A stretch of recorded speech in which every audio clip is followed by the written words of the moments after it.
Très bien, bonjour. Donc moi je m'appelle Armand Chriki. Je suis installé en Tunisie depuis 4 mois parce que j'ai créé un projet qui est totalement nouveau, innovant, à savoir j'ai créé le premier et seul centre de sophrologie, de formation à la sophrologie ici en Tunisie. Alors ça a été un parcours d'1 an, le choix c'est surtout parce que ça a été suite à un parcours d'1 an et demi, où il a fallu faire découvrir la sophrologie, ce qu'est la sophrologie, de rencontrer les différents ministères, le ministère de la formation, le ministère de la santé, pour savoir de quel ministère ça relevait. Puis après 1 an, j'ai eu tous les agréments et le centre est créé depuis le mois de novembre 2014. Donc le choix de la Tunisie, ça a été une suite de rencontres, mais que des rencontres super chouettes, super enrichissantes. Des gens, j'allais dire parfois plus motivés que moi quand je leur présentais le projet, mais c'était des gens qui me disaient oui mais c'est génial, il faut venir, on a besoin de la sophrologie parce que la sophrologie permet de gérer entre autres tout ce qui est du stress négatif, tout ce qui est du développement personnel, du bien-être, je dirais même du mieux-être. Mais en plus, moi j'utilise d'autres techniques qui sont de l'analyse transactionnelle, ça permet de faire l'étude des relations entre les personnes, mais également à l'intérieur de soi-même. Quand nous sommes face à une situation, qu'elle soit très positive ou à l'inverse négative, on essaie de comprendre ce qui se joue et comment on peut faire pour faire différemment. Alors en quelques mots, la sophrologie, c'est l'étude de la conscience profonde, mais à différencier de la conscience dont on parle en psychanalyse. Donc c'est la conscience qui est vraiment profonde en soi, de conscience sophrologique. C'est l'étude de technique, c'est une science pour être mieux, pour aller mieux, pour être mieux avec soi-même, être mieux avec le monde, être mieux avec les autres. Donc ce sont des techniques qui sont sur la base soit de techniques physiques, par des postures, soit des postures mentales. On travaille aussi sur le mental, sur des capacités, développement des capacités des gens.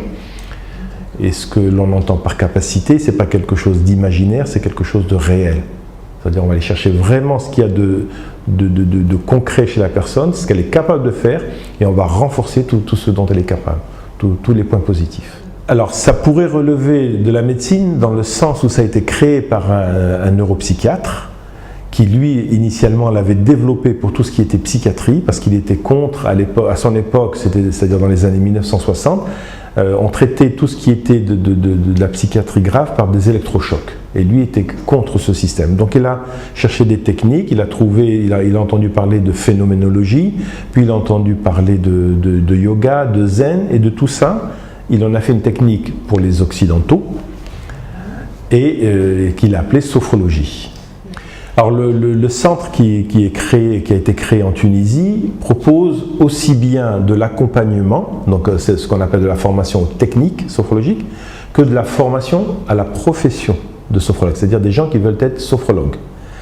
Comme c'est encore très nouveau, très peu connu, donc pour l'instant les gens que nous accompagnons sont des personnes qui se forment aux techniques de la sophrologie, que ce soit des particuliers, que ce soit un individuel ou en groupe, ou que ce soit des professionnels, comme par exemple là, jusqu'à hier, je suis intervenu dans une clinique, et on forme les gens aux techniques, de façon à ce qu'ils soient sensibilisés, et ensuite qu'ils soient prêts ou demandeurs pour passer au stade supérieur qui est de former des sophrologues.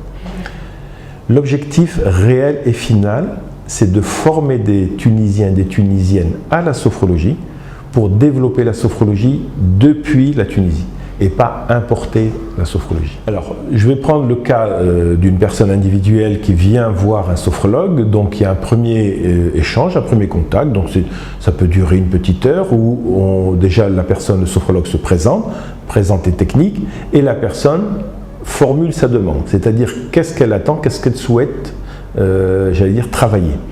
Donc ça peut aller du simple mieux-être, parce que la personne a envie de faire autre chose que ce qu'elle a connu jusqu'à présent, jusqu'à quelque chose de beaucoup plus profond. Donc, par exemple, moi, il m'est arrivé d'accompagner des personnes en grande dépression, ou des personnes qui étaient dans une période de conflit conjugal dans le couple.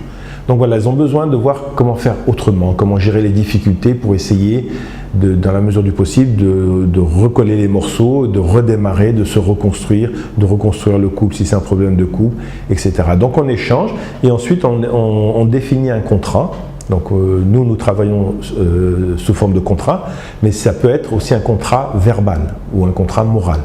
En tout cas, dès le départ, on définit le nombre de séances, la durée de chaque séance, le tarif, on définit tout et quel est l'objectif à atteindre. Et à la fin de l'accompagnement, on fait un bilan avec la personne ou avec le groupe pour savoir si les objectifs ont été atteints. Sinon, qu'est-ce qui serait à améliorer? Si oui, tant mieux. Est-ce qu'on recommence? Est-ce qu'on continue? Et voilà. Alors, il y a un mélange de tout. Beaucoup d'échanges, parce que c'est très interactif, c'est très important. C'est-à-dire, comme nous ne sommes ni dans la psychologie, ni dans la psychothérapie, donc il y a un échange. Quoi qu'il y a des psychothérapies, il y a beaucoup d'échanges. Et ensuite, on propose des exercices concrets à la personne. Donc ça peut être des postures, ça peut être des exercices de respiration, des exercices de méditation, de travail sur sa capacité, de concentration, travailler sur la mémoire. Mais on peut aussi apporter il y a des apports théoriques. C'est-à-dire quand on repère qu'il y a une petite difficulté et qu'on peut aider la personne grâce à un apport théorique, on lui fait une petite présentation théorique sur différents... si vous voulez, je peux citer quelques termes. Par exemple, ce dont on parle beaucoup, ce sont les jeux psychologiques, c'est-à-dire ce qui se passe inconsciemment entre les gens. Pourquoi est-ce que nous pouvons éventuellement fréquemment nous trouver dans certaines situations où on n'est pas à l'aise, où systématiquement on va se chamailler, voire plus, avec des gens, ou alors on va vouloir rendre service à quelqu'un et puis ça se retourne contre nous et on ne comprend pas ce qui se passe.